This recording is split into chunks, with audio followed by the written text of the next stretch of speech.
भूतिया मुर्गा। रमेश, बाबू, किशन और हरीश एक दिन की पिकनिक मनाने जा रहे थे। सब दोस्त अपने ही गांव से बाहर वाली पहाड़ी पर जाकर मजे करने वाले थे। पहाड़ी गांव से थोड़ी ही दूरी पर थी। सर्दियों का मौसम था, इसलिए सब चलते चलते ही जाने वाले थे। सुबह 8 बजे सब महेश के घर के पास आ गए। चलो दोस्तों, कितने दिनों के बाद हम ऐसे पिकनिक मनाने जा रहे हैं, मजा आ जाएगा। हाँ हाँ, लेकिन खाने पीने का क्या इंतजाम करना है वो तो हमने सोचा ही नहीं। अरे इसमें सोचना क्या है, जाते जाते अंडे लेकर जाते हैं। पहाड़ी पर जाकर अंडे उबाल कर खाएंगे, साथ में मिर्च मसाला नमक सब ले जाते हैं। मैंने रोटियां ले ली हैं। एक दुकान में रुककर उन्होंने अंडे खरीद लिए। सबने फिर से अपना सफर शुरू किया। चारों दोस्त मस्ती में बातें करते करते आगे जा रहे थे।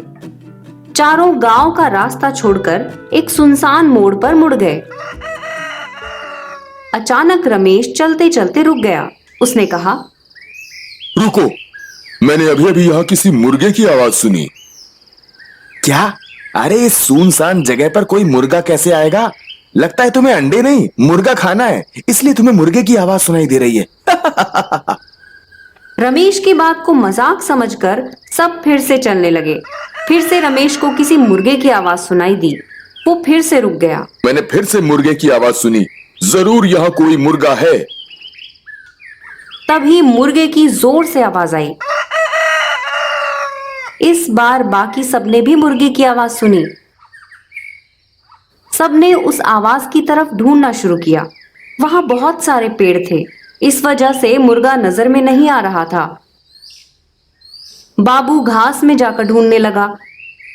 तब उसे घास में छुपा हुआ मुर्गा दिखाई दिया। फिर, रमेश, किशन, हरीश, यहाँ आओ, ये देखो, यहाँ है मुर्गा। तीनों बाबू के पास आए। अरे ये मुर्गा यहाँ कैसे आया? सुना है कि इस जगह पर कभी कभी जंगली जानवर भी आते हैं और मुर्गे तो कभी सुनसान जगह पर अकेले नहीं रहते।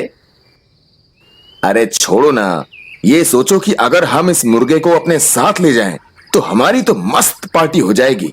अंडे उबाल कर खाने से अच्छा है इस मुर्गे को ही भून कर खा लेते हैं। मसाले तो है ही हमारे पास, क्यों? वैसे तुम्हारा ख्याल तो अच्छा है, चलो इस मुर्गे को पकड़ते हैं। चारों दोस्त मिलकर मुर्गे को पकड़ने की कोशिश करने लगे। मुर्गा इधर उधर भागने लगा। सब दोस्त मुर्गे के पीछे भाग रहे थे। थोड़ी देर बाद मुर्गा रमेश के हाथ में आ गया। रमेश ने मुर्गे के पैरों को बांध दिया और उसे पकड़कर बाकी दोस्तों के साथ चलने लगा।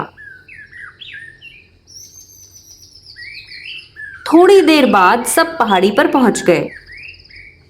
पहाड़ी पर पहुंचने के बाद रमेश ने मुर्गे को मारने के लिए चाकू उठाया। तभी मुर्गा अजीब सी आवाज में चीखने लगा। मुर्गे की गर्दन नीचे झुक गई और वो जमीन पर गिर गया।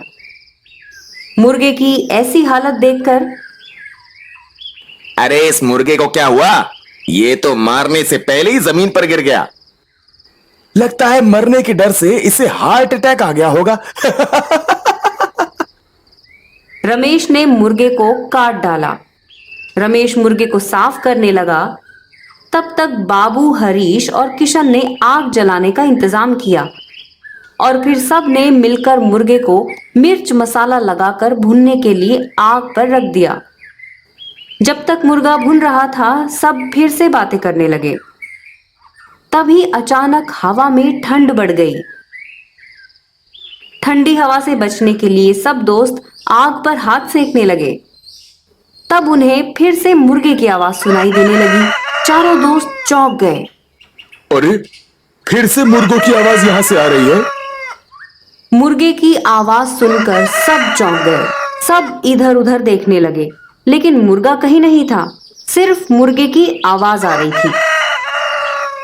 सब वापस आए, तब तक आग पर रखा हुआ मुर्गा भुन गया था।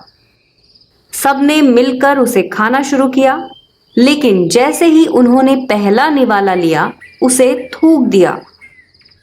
थु थु थु थु थु थु थु। अरे ये चिकन तो कड़वा है। रमेश, तुमने मुर्गा अच्छी तरह से साफ किया था ना? हाँ यार, मैंने मुर्गा अच्छे से साफ किया था। ये तो मेरा हमेशा का काम है, आज पहली बार थोड़ी ही किया है। तो फिर ये कड़वा क्यों लग रहा है? किशन, वो दूसरा पीस दो। किशन ने बाबू को दूसरा पीस दिया। अरे ये भी कड़वा है, ऐसे कैसे पूरा मुर्गा कड़वा निकला? पूरा मूड खराब हो गया। चिकन खाने का इतना मन था, इस मुर्गे ने सारा मजा किरकिरा कर दिया। छी। लेकिन अब क्या करें? अब क्या, ऐसे ही खा लेते हैं। फिर सब वही कड़वा चिकन खाते हैं। चिकन खाने के बाद रमेश का नदी में जाकर तैरने का मन होता है। सब नीचे जाते हैं। पहाड़ी के पास ही एक नदी बह रही थी। रमेश ने उस नदी में डुबकी लगाई। देखते ही देखते रमेश पानी में डूबने लगा। हरीश, किशन और बाबू हैरान हो गए। अरे ये क्या हो रहा है? रमेश तो इतना अच्छा तैरता है, आज ये डूब कैसे रहा है? चलो उसे बचाते हैं। अरे लेकिन हमें तो तैरना नहीं आता। रमेश पानी में हिचकोले खा रहा था। थोड़ी देर के बाद रमेश पानी के नीचे चला गया। वो पूरी तरह डूब गया था। रमेश की मौत हो गई। रमेश को डूब चुका देख बाकी सब भागकर गांव में आ गए। उन्होंने रमेश के डूबने की बात गांव वालों को बताई। गांव वाले नदी के पास पहुंचे। कुछ गांव वालों ने नदी में जाकर रमेश की डेड बॉडी को बाहर निकाला। उसकी बॉडी को देखकर सबको बहुत दुख हुआ। तब एक बूढ़ी चाची, रमेश को तो तैरना आता था, फिर भी वो डूब गया, और वो भी नदी के उस हिस्से में जहाँ पानी ज्यादा गहरा नहीं है। जरूर इसके पीछे कोई राज है। बच्चों, तुम सब यहाँ आ रहे थे, तब कुछ हुआ था क्या? फिर बाबू ने जो जो हुआ था सब गांव वालों को बता दिया। तब अब मेरे समझ में आया। ये सब उस भूतिया मुर्गे की वजह से हुआ है। तुम लोगों ने बहुत बड़ी गलती की है। तुम्हें वहाँ नहीं जाना चाहिए था। उस सुनसान जगह पर अक्सर भूतिया मुर्गे होते हैं और तुम जैसे लोग उनका शिकार बन जाते हैं। रमेश ने उस मुर्गे को मार डाला था, इसीलिए उसकी मौत हो गई। तुम जिस जगह पर गए थे वो जगह शापित है। ये सब सुनकर बाबू, हरीश और किशन तीनों बहुत डर गए। डर के मारे तीनों को बुखार चढ़ गया। एक तांत्रिक ने आकर उनके सबके माथे पर भस्म लगा दिया और सब ठीक हो गए। उस दिन के बाद वो कभी भी उस पहाड़ी के पास नहीं गए।